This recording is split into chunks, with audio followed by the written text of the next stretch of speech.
I am Mike Whitman. I am a certified personal trainer of Coach Mike's Personal Training. In my spare time, I am Mike, the storyteller Whitman, first sacker, occasional outfielder for the Chicago Salmon. Been playing ball since I turned 5. I'll be 58 this year. And Professor asked me today to talk to everybody about pre-match warm-ups. I'm sure that every team that's here today have a few members of their team that will show up for a 2 p.m. match at 1:57.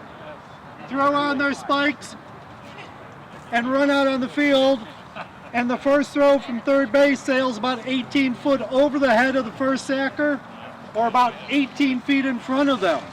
The first time they go down the line, they pull a hammy. They have to ice it, and they're out for 2 months. So what we're going to do today is I'm just going to explain a little pre-game or pre-match warm-up, okay? Nothing strenuous, just something you can do beforehand. It takes about 20 minutes. If you can get your team members there, that's great. We've all jogged. We've all moved around. I'm getting used to logistics here. So the first thing that you want to have your team do along the first baseline or third baseline is just do a light jog back and forth a few times. So you're just taking it across. Little jog, nothing too fancy, just to break a sweat, okay? Warm up the legs a little bit. And then we go into something else. We go into high knees. As we age, and I know the salmon range from high school age to the 60s, I'm getting on the... Oh, how old are you? 11. 11. We go from 11 and Professor's what, 65? 64? He's older than dirt. Hey, well, no. I'm older than dirt. I'm not old school. I'm the dirt upon which the old school was built. But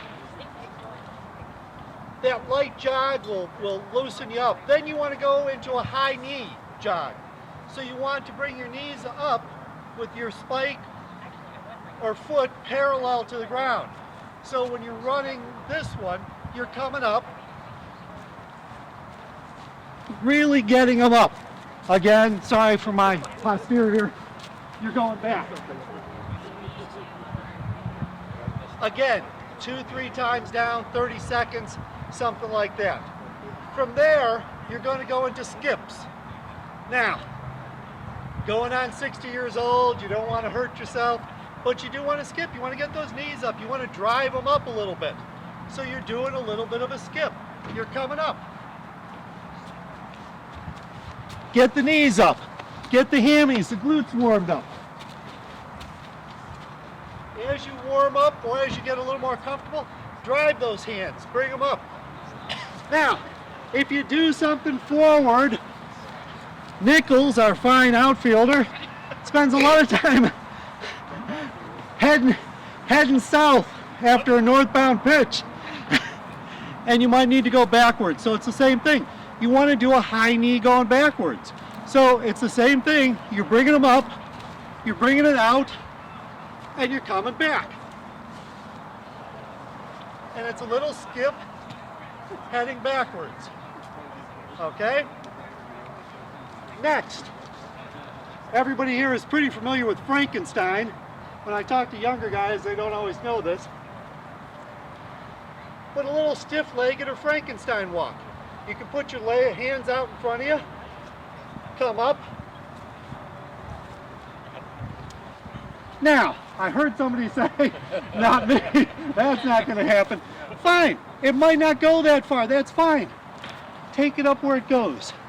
Stretch it out, feel what you're doing back there, okay? Believe me, it's better than popping a hammy midway through. Again, you go down the baseline a couple times, doing that same thing. Okay? We haven't touched on lateral stuff yet. So laterally, from time to time, your rover's got to come across, come on down, come on up, right? Notice I hit the ground, I can actually still get there. So what you're going to do is what's called karaoke. This is going to be hard to film, I think, but it's a lateral movement. So you're warming up your inner, outer, your hip flexors. It's great. It's a step out and under, out and over. But you do it with your arms out, okay? And you want to keep your hips facing forward, and you don't turn around when you get back. So you're leading with your left one way, your right the other, and you want to snap those hips through. So you're coming out and back. And man hands is doing it great. It's cute when I do it. It is, it's much cuter. So we've hit the larger muscles. After that, you're going to do tapioca.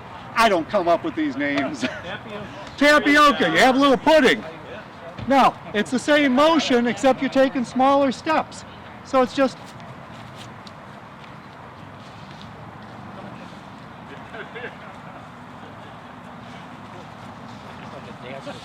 Nobody's stripped yet, Mike. It's good. okay. Now, this will make you the hit of every wedding you go to as well. Okay? That's warming up the hip flexors, the rotators, okay? Good stuff. After doing this, have a sip of water. And from there, Unless you're at the grinders, then you... from there, you're actually going to start sprinting now. You're going to go a little bit faster. You've been doing this, you know, for 5-7 minutes at this point. One other thing, I highly recommend it for us senior guys, is walking with a quad stretch. So come up and bring that up. You don't have to do this one backwards, although you probably could if you really wanted. Okay? Like I say, once you've done some of those things, you need to do a couple sprints. Now, contrary to popular belief on my team, I can run a little bit quicker than what I'm going to demonstrate. But you're going to pump your arms, get up on your toes, come across. And if you do something forward, Nichols, where are you? You do it back. So you're sprinting back, and you can stop and do your forward. Okay, combine it. Anyway, you're breaking a sweat. You hear in my voice that we're not quite as gung-ho as I was before, okay? From there, we've done a lot for our legs. I mentioned, and he's not here, so I guess I can keep talking about him, a third sacker who immediately throws and the ball's going up. Not anyone in particular, of course. So what you need to do is take care of the upper body a little bit, okay? One of the first things you can do for your upper body is loosen up those hip flexors again. Go into a T. Some of you might know this if you've ever been arrested, and I know there's a few here. But what we're going to do is rotate our foot out and bring our knee up to our elbow. Rotate the other and up. Keep going back. Put that foot out, rotate up. Loosen up the groin area, gentlemen. And ladies, yes. I try not to talk about ladies and groins at the same time. Get closer. Okay? You don't have to hit up there. You just want to loosen those up. Okay? We mentioned about rotation. All throwing is done with a rotation of the body. Hitting is done with a rotation of the body. So we're going to do 3-point rotations. You can put your hands out in front of you, soften the knees, bend them, athletic, and just come across, loosen that up. There's another way of doing this. Again, prisoner style, interlock your fingers, reminds you of the night that you spent in one of the county jails, and it's the same thing. Loosen up the trunk. Get ready to do something athletic. The other way you can do this, and I coach youth baseball, is put your hands on your hips and rotate with a pivot just like you'd bat. Now in vintage, very few people switch hits, but do it both sides. So come the other way, come across. Okay? You can do it any of the three. The advantage of doing this one is that you have to engage your scapular muscles, the shoulder blades, to pinch them together to get it out. Okay? One of the best exercises, anyone here ever use kettlebells for a workout? It's a Russian thing. It's a big piece of cast iron with a handle. And one of the things you want to do is open up your hips, get your posterior chain ready to play. So you're going to do posterior swings or kettlebell swings. About shoulder width apart, you're putting your heels into the ground, cup your hands, hinge at your hips, and come up. Now, with a kettlebell, you're not going to come up over your head. You'd come to here. But you're loosening up the hips. Note, yeah, I'll do it this way. Note, you're not bending your knees a lot. It's just a hinge and an up. Your chest is proud, ladies. Chest is proud, gentlemen, chest is proud, coming through. While you're doing that, to get the shoulders more involved, come out.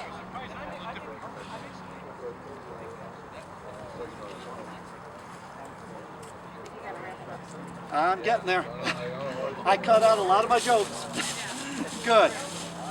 Along that area too, bring the arms out, make a T, little forward circles, little backward circles. Again, 15, 30 seconds, somewhere in there of that, you're fine. Your back muscles, you can take your hands in the I Dream a Genie position, rotate them back, squeeze it, make sure the shoulder blades are squeezing together. The other thing, sit down on an imaginary stool with your hands out in front of you, elbows are soft, come on up. You're still getting that rotation, you're loosening up the back to get yourself ready for something athletic. This is a nice dynamic warm-up, okay? Your chest, you've done some things already. Chest expansions. You're out here, spread it all the way out, bring it back. Each time you're doing this, by the way, during the exertion portion of the phase, you want to breathe out, breathe in on the relaxed. And last one that I like to do with my clients before games, everybody here has done a jumping jack? Throw it away. I got a better one. It's called a fly jack or a seal jack. So your feet and your hands start together and you come out and in. Hey, pretty good. Usually the coordination isn't there for that. Keep the arms shoulder level. We will rock you. Now, if you're really good, cross the feet.